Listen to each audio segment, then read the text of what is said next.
যেন মন চায় আমাকে নিয়ে, আমাকে সঙ্গী হয়ে, আমার সঙ্গী হয়ে তোমরা সকলে নিয়ে আমার বাপের ভিটা, আমার সেই জন্মভূমি, আমার সেই মাতৃভূমি, ওই জায়গায় নিয়ে আমাকে একটু সেই জায়গার ভিতরে আল্লাহর কাবা ঘরটার জিয়ারত করাতে আনাতে পারবা? তোমরা কি রাজি আছো? সাহাবা ইকরাম বললেন, ইয়া রাসূলুল্লাহ, ইয়া হাবিবাল্লাহ, হ্যাঁ আমরা যাব। জোরে বলুন সুবহানাল্লাহ। এই কথা যখন সাহাবা ইকরাম বললেন, আল্লাহর নবী বললেন, তোমরা আসো কতজন? রাসূলের সর্বসাকুল্যে গুণে দেখা গেল আপনার 1400 সাহাবা ইকরাম। মারহাবা বলুন, আরো জোরে বলুন মারহাবা। কত শত? 1400। কিন্তু এই 1400 সাহাবা ইকরাম, তাদের হাতে কি ক্ষমতা আছে? জোরে বলুন আছে? পৃথিবীর জমিনে পার্লামেন্ট শাসন করবে 300 এমপি, ঠিক না ভাই? এই 300 এমপি 56,000 বর্গ মাইলের যা বলবে তাই হবে, ঠিক না ভাই? 300 মানুষ যা বলবে তাই হবে। আমরা 18 কোটি 19 কোটি মানুষ মিলে যেটা বলতে পারবো না, স্বরাষ্ট্রমন্ত্রী অধিবেশনে যেটা পাস করবে সেইটাই বাংলাদেশের জন্য গ্রহণযোগ্য হবে। জোরে বলুন ঠিক না ভাই? তাইলে আইনের ক্ষমতা আছে না? জোরে বলুন আছে না? সাহাবা ইকরাম বললেন, ইয়া রাসূলুল্লাহ, ইয়া হাবিবাল্লাহ, 1400 আমরা সাহাবী, আমরা আছি।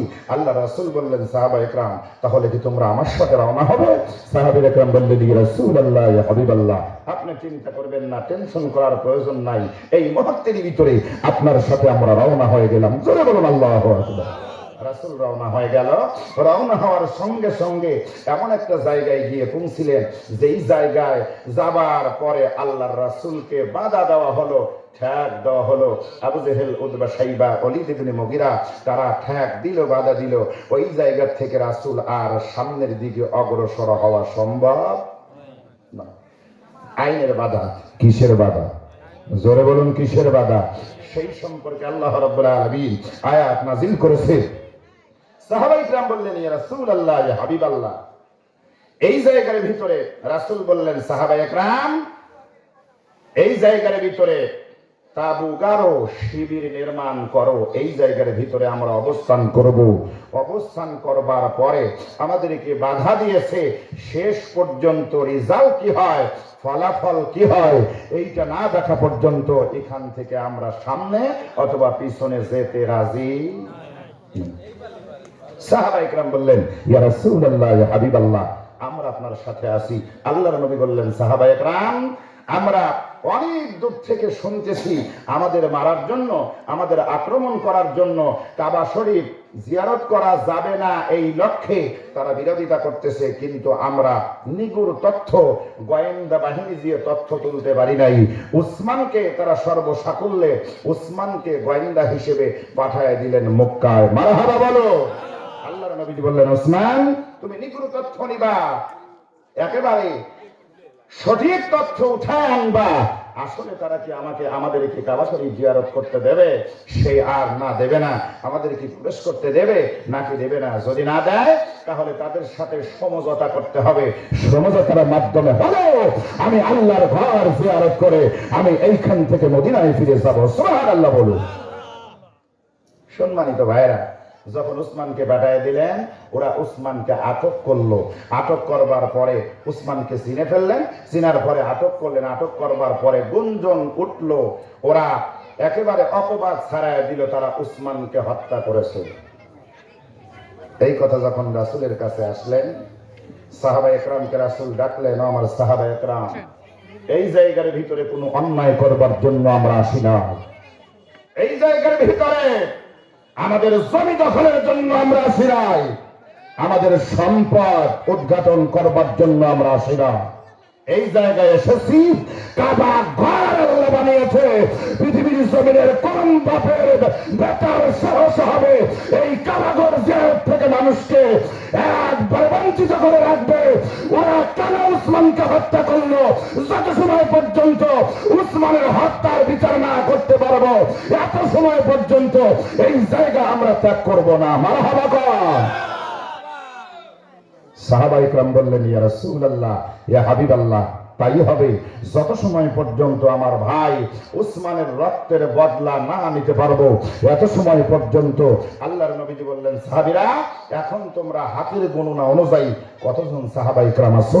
আল্লাহর রাসূলের কাছে সাহাবা ইকরাম বললেন, ইয়া রাসূলুল্লাহ, ইয়া হাবিবাল্লাহ, আমরা ওসমান ভাইকে দিয়েছিলাম 1400, কিন্তু এখন আমরা আছি 1399 জন। আল্লাহর নবীজি বললেন, সাহাবায়ে কেরাম আমার হাতের উপরে হাত রাখতে হবে, হাত রাখার পরে বাইরাত গ্রহণ করতে হবে। আমরা যদি এই জমিনে মরেও যাই, আমাদের জমিন দিয়ে যদি আমাদের রক্ত দিয়ে এই জমিন লাল যদি হয়ে যায়, তারপরেও আমরা উসমানের হত্যার বদলা নিয়ে না নিয়ে মদিনায় ফিরে যাব না। সুবহানাল্লাহ বলো। সাহাবায়ে কেরাম বললেন, ইয়া রাসূলুল্লাহ, তাই হবে। আমরা যদি মরেও যাই, আমাদের জীবন যদি চলেও যায়, সন্তান যদি বাপহারা হয়ে যায়, স্ত্রী যদি বিধবা হয়ে যায়, মা যদি সন্তান হারা হয়ে যায়, তাও আমরা উসমান ভাইয়ের হত্যা নেব। কারণ হলো এটা হলো ন্যায়ের পক্ষে যুদ্ধ। মারহাবা কম, অন্যায়ের পক্ষে যুদ্ধ নয়। মুসলমান ভাইরা আমার, এবার আসুন কোরআন কারীম কি বলে?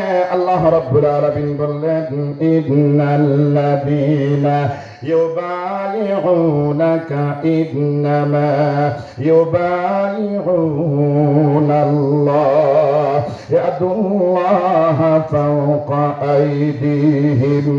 জোরে বলুন আল্লাহু আকবার। আল্লাহ রাব্বুল আলামিন বললেন, নবীজি ওই জায়গার ভিতরে যেই সাহাবায়ে কেরাম আপনার হাতে বাইয়াত গ্রহণ করতে আপনার হাতের উপরে হাত রেখেছিলাম, নবীজি শুধু সাহাবায়ে কেরাম আপনার হাতের উপরে হাত রাখে নাই, ওই হাতের উপরে আমি আল্লাহ হাত রেখে দিয়েছি। মারহাবা।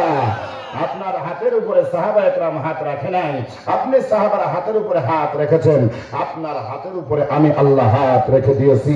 এই বায়াতের পক্ষে আমি আল্লাহ সাক্ষ্য দিলাম। জোরে বলুন আল্লাহু আকবার।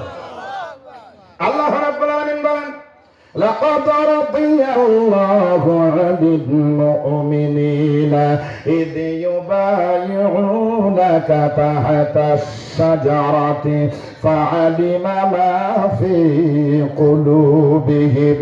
জোরে বলুন আল্লাহু আকবার।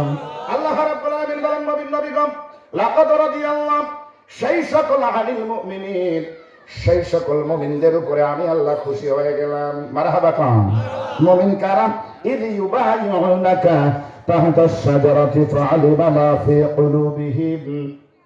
যেই গাছের নিচে তাদেরকে নিয়ে আপনি অবস্থান করেছিলেন, ওই গাছের নিচে আপনার হাতের উপরে হাত যারা রেখেছিল, আমি আল্লাহ কসম করে বললাম, আমি আল্লাহ তাদের উপরে খুশি হয়ে গেলাম।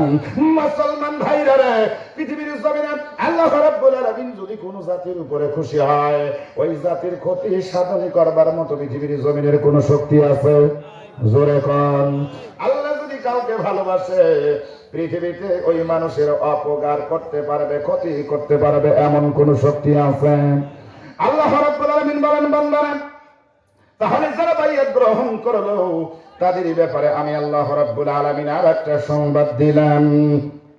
فليقاتل في سبيل الله الذين يقاتلون الذين يشرون الحياة الدنيا بالآخرة ومن يقاتل في سبيل الله فيقتل أو يغلب فسوف نؤتيه أجرا عظيما। জোরে বলুন আল্লাহু আকবার।